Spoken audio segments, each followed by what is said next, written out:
नमस्कार. जर तुम्हाला रील्स बघून जरा वेळ असेल, थोडासा वेळ जर असेल, तर सध्या चर्चेत असलेल्या दोन व्यक्ती आहेत. त्या दोन व्यक्तीचे मुलाखती ऐका आणि त्यांच्या हिंदी मीडियावर सुरू असलेल्या डिबेटही ऐका. एक आहे प्रियंका भारती आणि दुसरी जी आहे कंचन यादव आहेत, जे राष्ट्रीय जनता दल आरजेडी यांच्या प्रवक्ता आहेत आणि ते राष्ट्रीय प्रवक्ता म्हणून ते काम करतात. तुम्हाला त्यांना जर ऐकायचं असेल तर तुम्ही त्यांना हिंदी डिबेटमध्ये ऐका. त्यांचा जो तर्क आहे, त्यांचा जो विवेक आहे किंवा त्यांची मांडण्याची जी पद्धत आहे किंवा एखाद्या व्यवस्थेला कसं हादरून सोडता येते याच्याबद्दल छान ते बोलतात. तुम्हाला जर माहित नसेल तर एक गोष्ट सांगतो तुम्ही त्या दोघीबद्दल.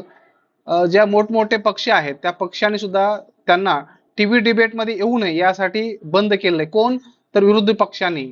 तर तुम्हाला या दोघींचे डिबेट्स आणि या दोघींच्या मुलाखती एक बार ऐका, म्हणजे तुम्हाला वास्तव जीवनामध्ये काय चालू आहे आणि तुमच्या मनामध्ये काय बिंबवलं जात आहे हे तुम्हाला कळल.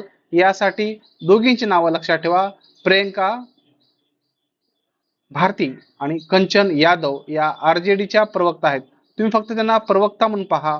तुम्ही त्या पार्टीला लाईव्ह करता किंवा लाईक करता या गोष्टीचा काही संबंध नाही. पण ह्या दोघींना ऐकणं, जर तुम्ही बुद्धिवादी असाल, तर्कशील असाल, विज्ञानवादी जर असाल, तर तुम्हाला ह्या दोघींना ऐकणं खूप गरजेचं आहे. जर या दोघींना तुम्ही ऐकलं तर तुमच्या विवेकामध्ये, विचारामध्ये सुद्धा नक्कीच बदल होईल, हे मला संपूर्णपणे वाटतंय. म्हणून थोडंसं तुम्ही या दोघींना सुद्धा ऐका.